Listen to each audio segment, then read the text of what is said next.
अब सम्पत्तिको कुराहरू आएको छ, सम्पत्ति उहाँहरूले चाहिँ नि सार्वजनिक गर्नुभयो, एकदम राम्रो गर्नुभयो म त भन्छु। तर त्यो सम्पत्तिको स्रोत पनि उहाँहरूले राख्नुपर्छ भनेर मैले भनिरहेको छु।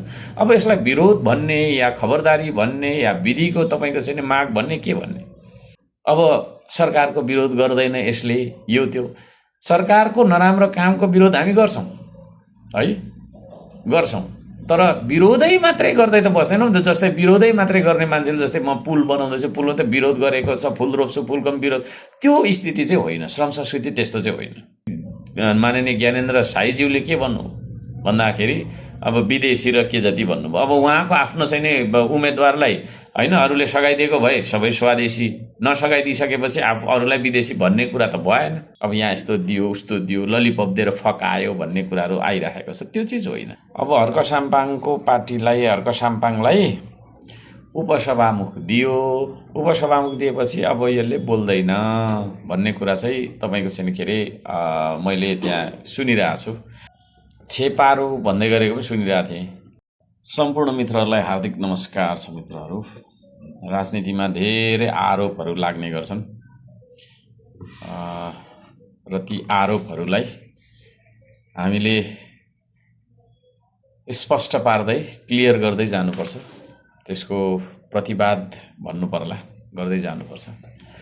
अहिले के अलिअलि त्यहाँनिर मैले चाहिँ नि सामाजिक सञ्जालमा सुनिरहेको कुरा, बुझिरहेको कुरा के छु भने, अब हर्क साम्पाङको पार्टीलाई, हर्क साम्पाङलाई उपसभामुख दियो, उपसभामुख दिएपछि अब यसले बोल्दैन भन्ने कुरा चाहिँ तपाईँको चाहिँ के अरे मैले त्यहाँ सुनिरहेको छु। कतिले छेपारो भन्दै गरेको पनि सुनिरहेको थिएँ। यो विषयमा मैले केही स्पष्ट पार्नुपर्छ र मैले यहाँहरूलाई केही जानकारी दिनुपर्छ। सबैभन्दा पहिला उपसभामुख भन्ने पद त्यो चाहिँ पार्टीको होइन, त्यो मेरो होइन, मेरो पार्टीको होइन। त्यो पद भन्ने बित्तिकै त्यो चाहिँ तपाईँको एउटा संवैधानिक होइन परिषद अन्तर्गतको एउटा पद हो, जुन चाहिँ साझा हुन्छ। यो देश सबैको हुन्छ है, त्यो एमालेको पनि हो, कङ्ग्रेसको पनि हो, नेकपाको पनि हो होइन, राप्रपाको पनि हो, रासपाको पनि हो, लगायत सबैजना जो जति चाहिँ नि होइन प्रतिनिधि सभामा प्रतिनिधित्व गर्दै हुनुहुन्न उहाँहरूको पनि हो है। सयौँको सङ्ख्यामा दलहरू छ, त्यो सबैको साझा हो क्या, त्यो सार्वजनिक पद हो। सार्वजनिक पदमा चाहिँ नि हाम्रो सांसद माननीय रुबी कुमारी ज्यूलाई हामीले तपाईँको चाहिँ के अरे उम्मेदवारी दिलाएर अगाडि बढायौँ, जसमा रासपा लगायतका दलहरूले सहयोग गर्नुभयो। यसमा ठुलो कुरो केही पनि छैन। हेर्नुहोस्, अब सबैभन्दा ठुलो दल रासपा छ सांसदमा होइन। अब त्यो दलबाट सभामुख आइहाल्यो, सभामुख आइसकेपछि फेरि उपसभामुख पनि त्यही दलले अगाडि सार्न, आफ्नो उम्मेदवार अगाडि बढाउनु नपाउने व्यवस्था छ। त्यसो भएको कारणले प्रतिपक्ष दलहरूबाट होइन, प्रतिपक्ष पुराना दल, नयाँ दल, जे जति हामी छौँ त्यहाँबाट चाहिँ कोही न कोही के अरे जानुपर्ने स्थिति हो। त्यसो हुँदाखेरि प्रतिपक्ष दलहरूमध्ये हामी पनि एकजना के अरे एउटा दल हो भनेर हामीले चाहिँ नि आफ्नो अस्तित्व त्यहाँ जाहेर गरे हो, हाम्रो आफ्नो उपस्थिति त्यहाँ राखेको र विधिले, व्यवस्थाले, लोकतन्त्रले दिएको अधिकार हामीले प्रयोग गरे हौँ। त्यसो हुँदाखेरि अब हामीले सारेको उम्मेदवारलाई मन पराउनु भयो, उहाँहरूले साथ सहयोग गर्ने भन्ने निर्णय गर्नुभयो। त्यसमा मेरो गल्ती के छ, हाम्रो गल्ती के छ र? तर यहाँ चाहिँ के भन्नु खोजिएको जस्तो देखियो भन्दाखेरि, अब उपसभामुख चाहिँ नि दियो, उपसभामुख दिएपछि अब चाहिँ नि यस्तो हो उस्तो हो भनेर चाहिँ भन्नुभएको छ। यहाँ केही तपाईँको चाहिँ नि मन नपराउने, हामीलाई मन नपराउने, मलाई मन नपराउने, माटोको अभियानलाई मन नपराउने, श्रमदानको अभियानलाई मन नपराउने, यो देश बचाउने र बनाउने अभियानलाई मन नपराउने होइन, यावत मान्छेहरूले चाहिँ तपाईँको चाहिँ के अरे त्यो खालको आरोप लगाइरहेको मैले यहाँ देखेँ। म यहाँ सबैजनालाई भन्न चाहन्छु, त्यस्तो स्थिति होइन। हामी एउटा दरिलो मुखर प्रतिपक्षको रूपमा हिजो पनि थियौँ, आज पनि छौँ, सदा रहिरहन्छौँ। त्यो चिज हो। अब यहाँ यस्तो दियो उस्तो दियो, ललिपप दिएर फकायो भन्ने कुराहरू आइरहेको छ, त्यो चिज होइन। हेर्नुहोस्, त्यस्तो चिज हुँदै होइन।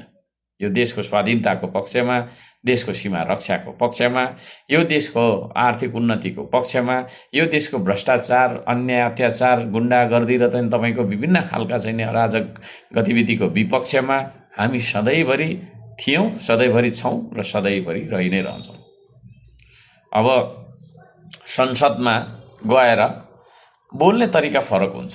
हेर्नुहोस्, संसदमा गएर तपाईँको चाहिँ त्यो नारा जुलुस गर्ने हिसाबले हामी त्यहाँ प्रस्तुत हुँदैनौँ।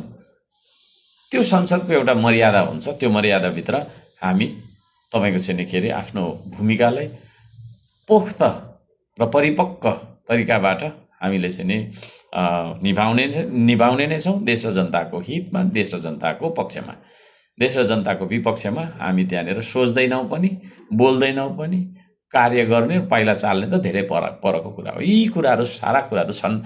सबैजनालाई यो बुझ्नको लागि अनुरोध गर्न चाहन्छु, होइन? त्यो उपसभामुख भनेको तपाईँको चाहिँ के अरे कोही न कोही हुनुपर्ने थियो, होइन?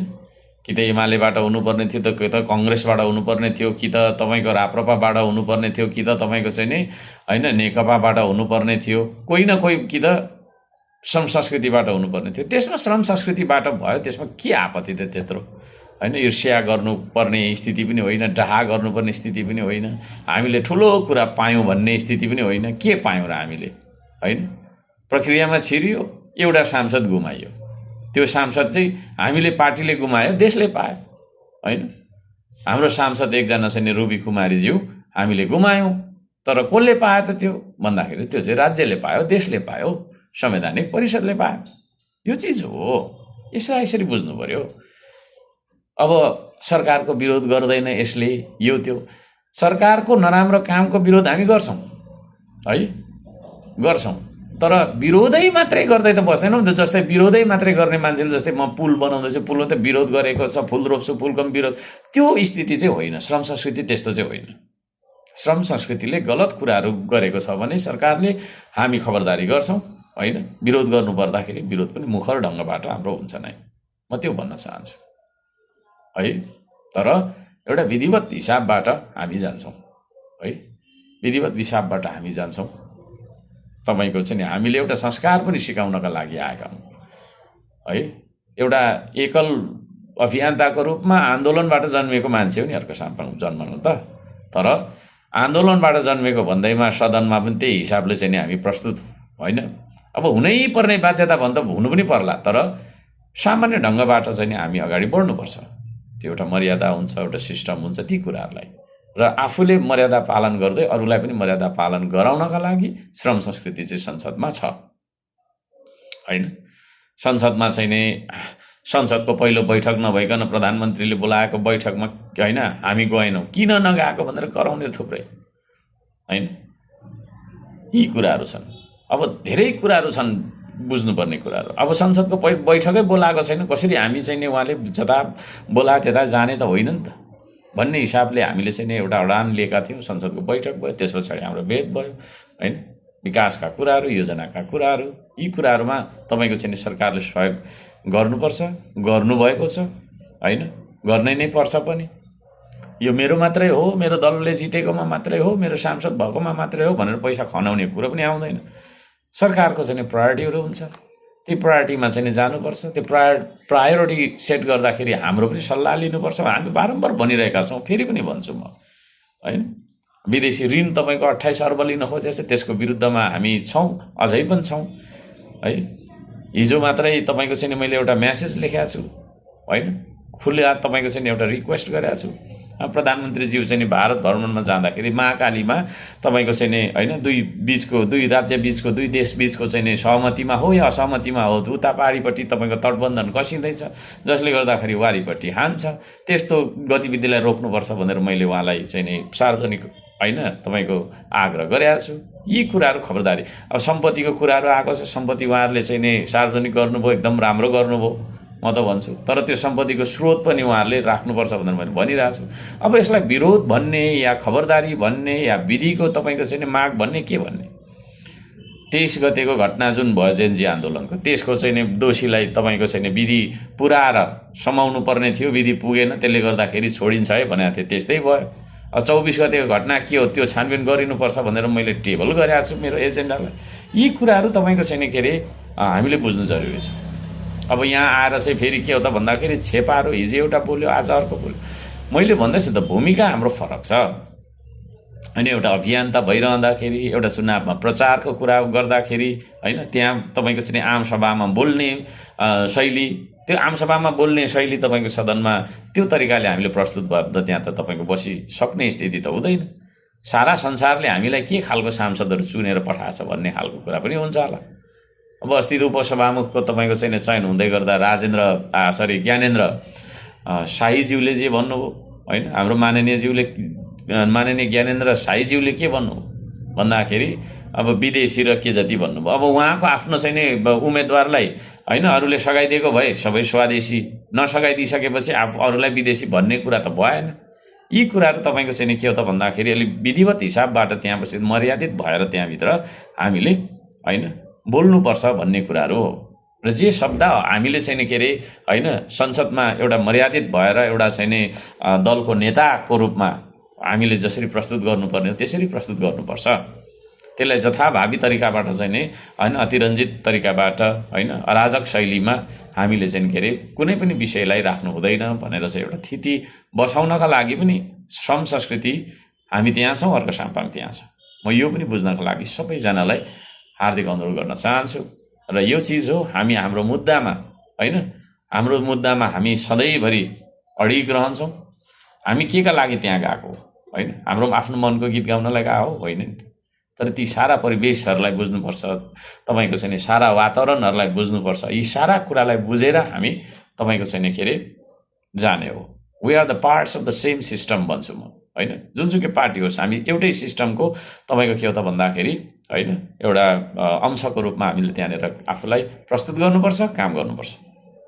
त्यो चिज हो। एउटा मोटरसाइकलकै कुरा गर्दा पनि मोटरसाइकलमा एक्सेलरेटर र तपाईँको चाहिँ गियर मात्रै त हुँदैन, त्यहाँ त ब्रेक पनि हुन्छ। त्यो ब्रेकिङ मेकानिजमको रूपमा प्रतिपक्ष त्यहाँ रहन्छ। सरकार अनियन्त्रित भएर अगाडि बढ्न खोज्यो भने हामीले यस्तो गर्नुपर्छ उस्तो गर्नुपर्छ भनेर त्यहाँनिर उहाँहरूलाई भन्नुपर्छ, खबरदारी गर्नै पर्छ। किनभने सरकार फेल हुनु भनेको देश फेल हुनु हो, देश फेल हुनु भनेको म पनि फेल हुनु हो, तपाईँ पनि फेल हुनु हो। मेरो विरुद्धमा तपाईँको चाहिँ नि होइन बिहानदेखि बेलुकैसम्म गाली ओकलेर बस्ने साथीहरू तपाईँहरू पनि फेल हुनु हो, तपाईँको छोराछोरी पनि फेल हुनु हो, देशै फेल हुनु हो। सरकार भनेको त तपाईँको राज्यको अभिकर्ता हो होइन, देशको अभिकर्ता हो। अनि देशको अभिकर्ता देशको गार्जियन होइन नै फेल हुनु भनेको त हामी सबै फेल हुनु हो। त्यसो भएको कारणले सरकारलाई फेल हुन नदिनका लागि हामीले रचनात्मक ढङ्गबाट होइन समर्थन गरिरहेका हुन्छौँ, समर्थन गर्दै प्रश्न गरिरहेका हुन्छौँ, प्रश्नसहितको समर्थन गरिरहेका हुन्छौँ, खबरदारी गरिरहेका हुन्छौँ। र अनावश्यक कुराहरू तपाईँको चाहिँ के अरे ल्याउँछन् भने त्यसको विरोध पनि गरिरहेका हुन्छौँ। यो विषय हो। म यसरी बुझ्नका लागि सम्पूर्ण फेसबुक मार्फत हामीलाई हेर्नुहुने भनौँ न सोसल साइट मार्फत हेर्नुहुने सबैजनालाई हार्दिक अपिल गर्न चाहन्छु। यहाँहरू सबैको जय होस्। भोलिदेखि